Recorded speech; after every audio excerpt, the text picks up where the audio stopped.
আৰু একাংশ ইউটিউবাৰৰ বিৰুদ্ধে এবাৰ সৰব হৈছে সিতু বৰুৱা। বান সাহায্যৰ নামত ইউটিউবাৰে সংগ্ৰহ কৰা ধনৰ তদন্তৰ দাবী উত্থাপন কৰিছে সিতু বৰুৱাই। উজনিৰ 3 জিলাত হোৱা ভয়াবহ বান পৰিস্থিতিত বানাক্ৰান্তক সহায় কৰাৰ নামত ৭২ জন ইউটিউবাৰে ৰাইজৰ পৰা সংগ্ৰহ কৰিছিল ধন। বানাক্ৰান্ত ৰাইজৰ নামত এনে কাণ্ড সংঘটিত কৰা ইউটিউবাৰৰ বিৰুদ্ধে এতিয়া উচিত ব্যৱস্থা ল'বলৈ আহ্বান জনাইছে সিতু বৰুৱাই।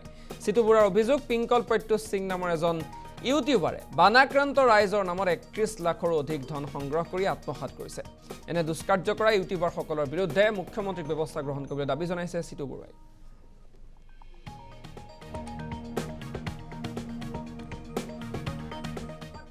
আমি মুখ্যমন্ত্ৰী মহোদয় এটা অনুৰোধ জনাইছো, অতি শীঘ্ৰেই এই ৭২ জন ইউটিউবাৰৰ বিৰুদ্ধে মুখ্যমন্ত্ৰীয়ে এক উচ্চ CBI তদন্ত ঘোষণা কৰিব লাগিব। অন্যথা এটা কথা স্পষ্ট, এই ৭২ জন ইউটিউবাৰক আমি য'তে পাম আমি জাতীয় সংগ্ৰামী অসমে কিন্তু চুচৰাই কিন্তু টানি লৈ আহিম। স্পষ্ট কথা।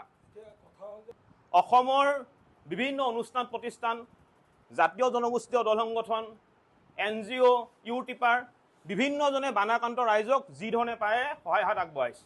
কিন্তু আমি ইয়াৰ মাজতে দেখা পাইছোঁ যে ৭২ জন ইউটিউবাৰ, এজন দুজন নহয়, ৭২ জন ইউটিউবাৰ, ৭২ জন ইউটিউবাৰে বানাক্ৰান্ত ৰাইজক সহায় কৰাৰ নামেৰে ৰাইজৰ পৰা ধন সংগ্ৰহ কৰি সেই ধন তেওঁলোকে সৰলকি কৰিছে। এটা বানাক্ৰান্ত ৰাইজৰ লগত এই ধৰণে বেপাৰ কৰা আমি কোনো কাৰণতে জাতীয় সংগ্ৰামী অসমে সহ্য নকৰি। স্পষ্ট কথা। আমাৰ ওচৰত তথ্য আছে। এইজন ব্যক্তিৰ নাম হৈছে আপোনাৰ পিংকল প্ৰত্যুষ সিং, আৰু এওঁ এটা ইনষ্টাগ্ৰাম একাউণ্ট চলাই আছিলে, আৰু সেইটো নাম হৈছে বন্ধু ষ্ট্ৰীম। আৰু এওঁ এই ইনষ্টাগ্ৰাম একাউণ্টটোৰ পৰা সংগ্ৰহ কৰিছিলে ৩১,৯৪,৭৫০ টকা। বানাক্ৰান্ত ৰাইজক সহায় কৰিম বুলি কৈ এই ব্যক্তিজনে ৩১,৯৪,৭৫০ টকা সংগ্ৰহ কৰিছিলে। আৰু সংগ্ৰহ কৰাৰ পিছত তেওঁৰ মাত্ৰ ৬ লাখ টকাৰ তেওঁ ভাউচাৰ ৱেবছাইটত দেখুৱাইছে। ৬ লাখ টকা খৰচ কৰা দেখুৱাইছে তেওঁ। তেতিয়াহ'লে বাকী ২৬ লাখ টকা তেওঁ ক'ত খৰচ কৰিলে?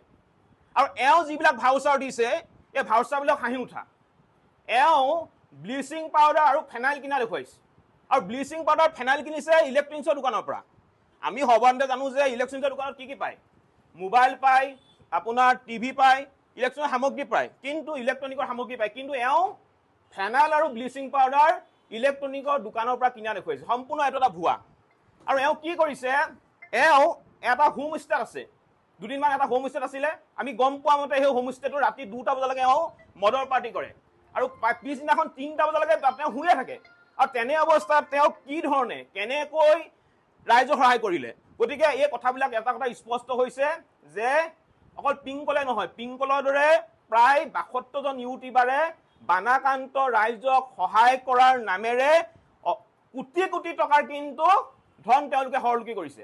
গতিকে আমাৰ জাতীয় সংগ্ৰামী অসমৰ এটা কথা স্পষ্ট, বানপানীত বহুতে নিজৰ পিতৃ হেৰুৱাবলগীয়া হৈছে, বহুতে নিজৰ মাতৃ হেৰুৱাবলগীয়া হৈছে, বহুতে নিজৰ সন্তানক হেৰুৱাবলগীয়া হৈছে। গতিকে বানাক্ৰান্ত ৰাইজৰ লগত এই ধৰণৰ লৰা ধামেলি আমি কোনো কাৰণতে কেতিয়াও সহ্য নকৰোঁ।